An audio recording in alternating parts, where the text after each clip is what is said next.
I, 17F, never thought I'd be writing something like this, but here I am. My mom passed away when I was 4 due to breast cancer.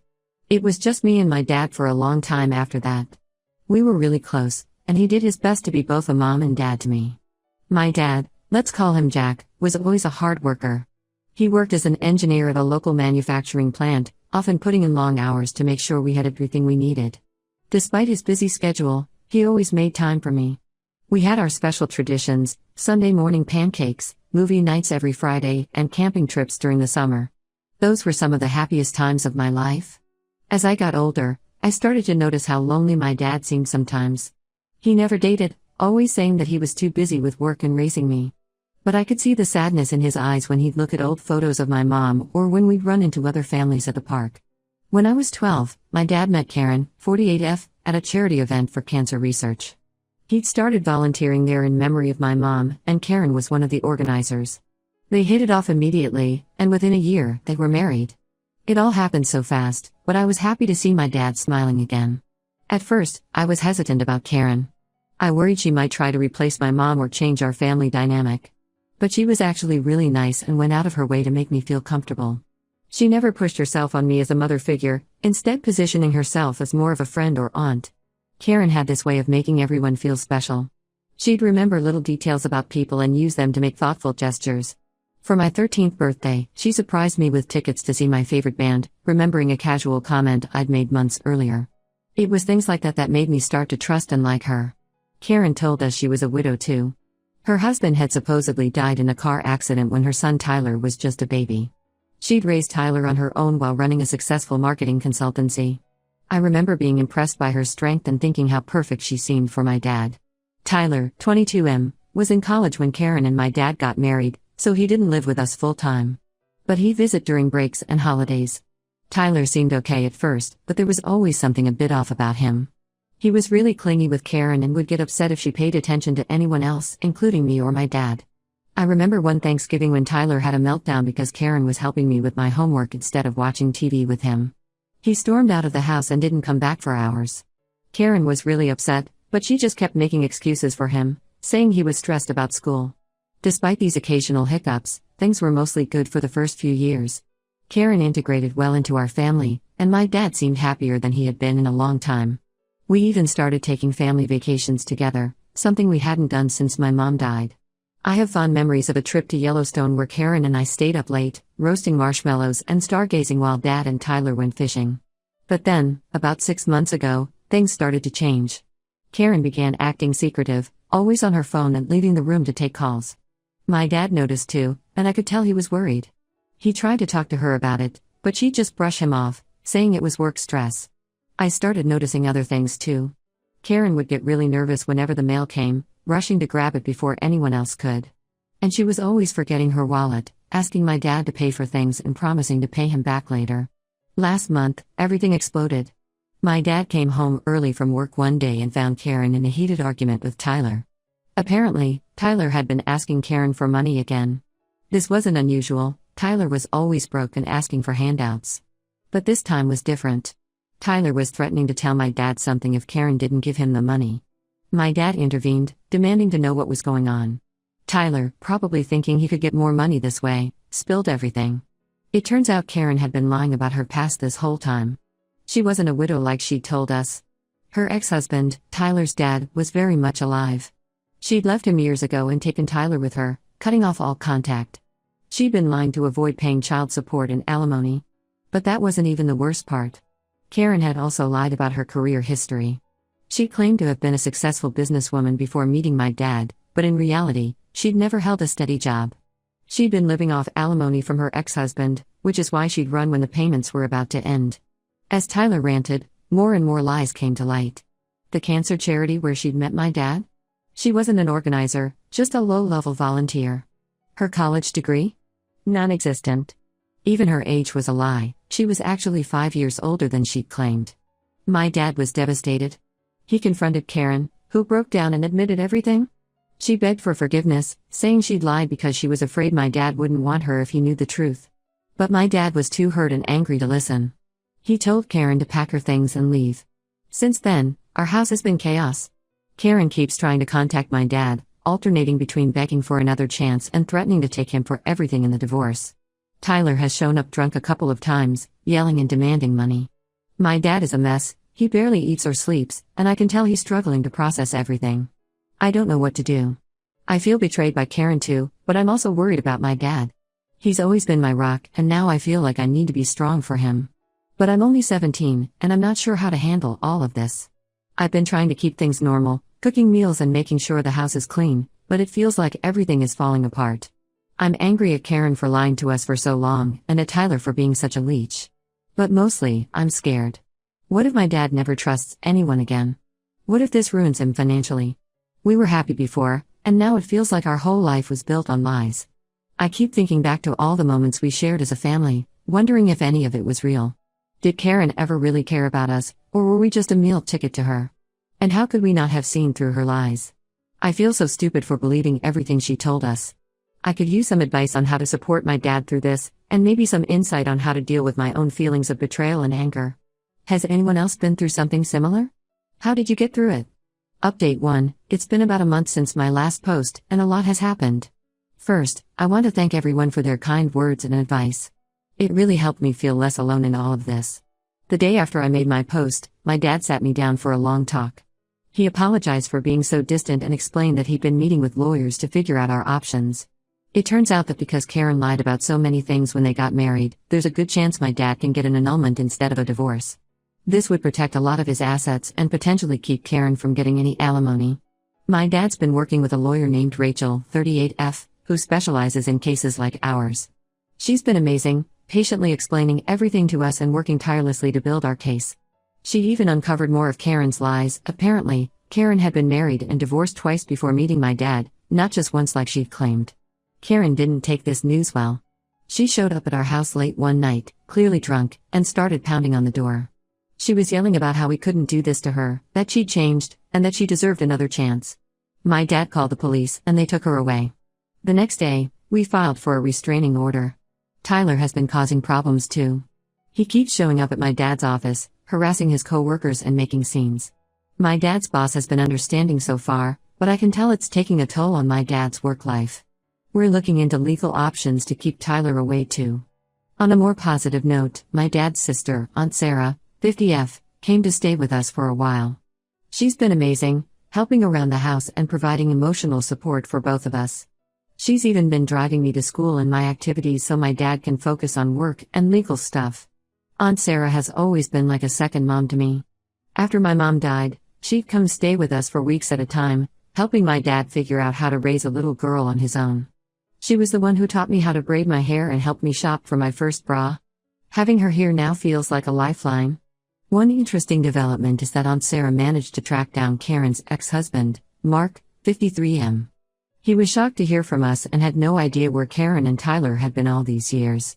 He told us that Karen had cleaned out their joint accounts before disappearing, leaving him nearly bankrupt. He's been looking for them ever since, trying to get Tyler back and recover some of the money. Mark shared some stories about his life with Karen that made my skin crawl. Apparently, she'd pulled similar stunts before, creating elaborate lies about her past and manipulating people for money. Mark said he caught her in several affairs, and each time she'd turn it around and make him feel like he was the one at fault. Mark seems like a decent guy who got screwed over by Karen just like we did.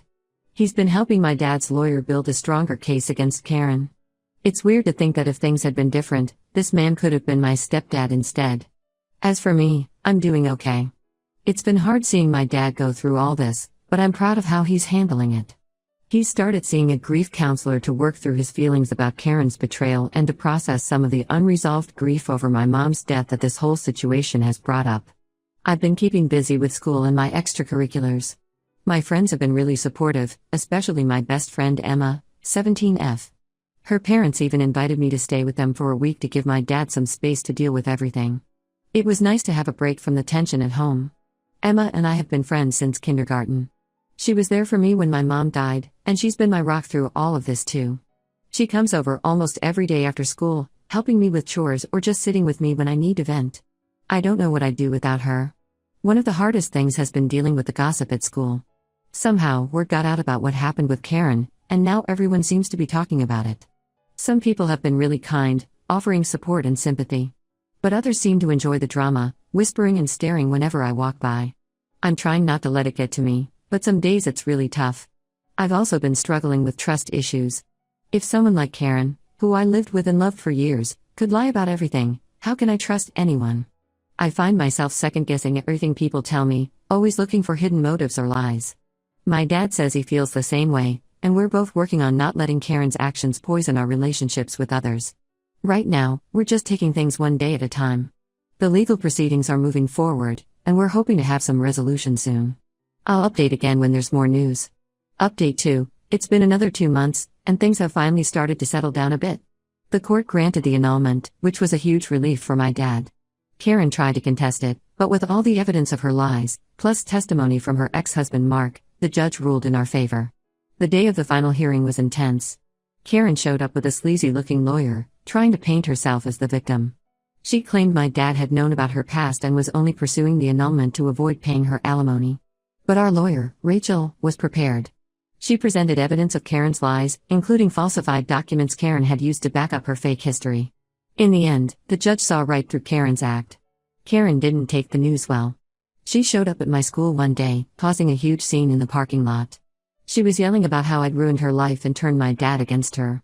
It was pretty scary, but the school security handled it quickly. We've since upgraded our restraining order to include my school and other places I frequent. Tyler has mostly disappeared from our lives. Last we heard, he was living with Karen at a motel on the outskirts of town. Mark is trying to reconnect with him, but Tyler doesn't seem interested. It's sad, but I guess years of Karen's influence have really messed him up. On a brighter note, my dad has been doing much better. The grief counseling is really helping, and he's started to open up more about how he's feeling. We've been spending a lot of quality time together, just the two of us, like we used to before Karen came into our lives. It's been nice to reconnect. Last weekend, we went through some old photo albums together. We found pictures from when I was little, back when it was just the two of us. There were photos of my first day of school, of us building a snowman in the backyard, of my dad teaching me to ride a bike. Looking at those memories, we both realized how strong our bond is and how we've always been there for each other. It was a powerful reminder that no matter what happens, we'll get through it together. Aunt Sarah went back home last week, but she calls to check in every day. She's been a real lifesaver through all of this. Dad and I are planning to visit her for Thanksgiving this year, which I'm looking forward to. It'll be nice to get away from all the drama and just enjoy being with family. One unexpected development is that Dad has been spending more time with Mark. They bonded over their shared experience with Karen, and now they meet up for coffee or a game of golf pretty regularly. It's a bit weird for me, but I'm glad Dad has found a friend who really understands what he's going through. As for me, I'm doing okay. My grades took a bit of a hit with all the stress, but I'm working on bringing them back up. I've also started volunteering at a local animal shelter, which has been a great distraction and really fulfilling. There's something therapeutic about spending time with the dogs and cats, giving them love and attention. It helps me forget about my own problems for a while.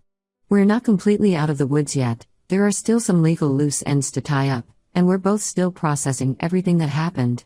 But for the first time in months, I feel like we're going to be okay. Update 3, it's been 6 months since my last update, and I'm happy to report that things have continued to improve. Dad and I have settled into a new normal, and life feels pretty good most days. The biggest news is that Karen finally left town. We found out through Mark that she got a job offer in another state and decided to make a fresh start. Part of me is relieved, but another part feels sorry for her. I hope she gets the help she needs and finds some peace. Tyler reached out to my dad a few weeks ago. He apologized for his behavior and said he's been going to therapy to work through his issues. He's living with Mark now and trying to rebuild their relationship.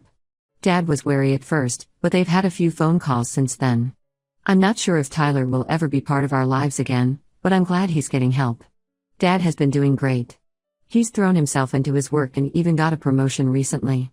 He's also started dating again, which was a bit weird for me at first, but I'm happy to see him putting himself out there. He's been very open with me about it, always checking in to make sure I'm comfortable with whoever he's seeing.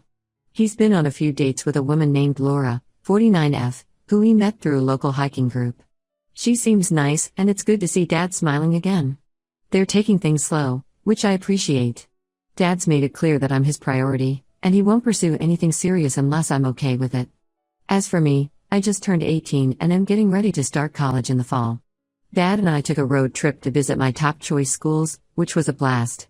It was nice to spend that time together and dream about the future. We talked a lot during those long drives, about Mom, about Karen, about our hopes and fears.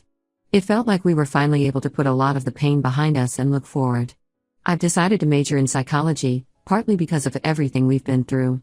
I want to understand why people like Karen do what they do, and maybe help others who've been through similar situations. Dad's been super supportive of my choice. My volunteering at the animal shelter has turned into a part-time job. I love working with the animals and have even started helping with some of their social media outreach. It's been a great way to build some skills and make a difference in my community. Emma and I are planning to room together in college. We've been best friends for so long, and after everything that's happened, I'm grateful to have someone I trust completely by my side as we start this new chapter.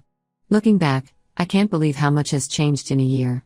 It was tough going through all of that, but in a way, I think it brought Dad and me closer together. We've both learned a lot about resilience and the importance of honesty in relationships. I still have moments where I feel angry about what Karen did to us, or sad about the family we thought we had. But those moments are getting fewer and farther between.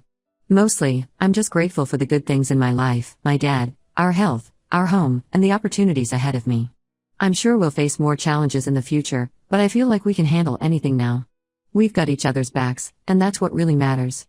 As I get ready to leave for college, I can't help but think about my mom. I wish she could see me now, heading off to start my adult life. But I know she'd be proud of how Dad and I have handled everything. In a way, I feel like going through all this has made me understand and appreciate her memory even more. So that's where things stand now. Life isn't perfect, but it's good. Dad and I are healing, growing, and moving forward together. Thanks to everyone who's followed our story and offered support along the way. Your kindness has meant more than you know.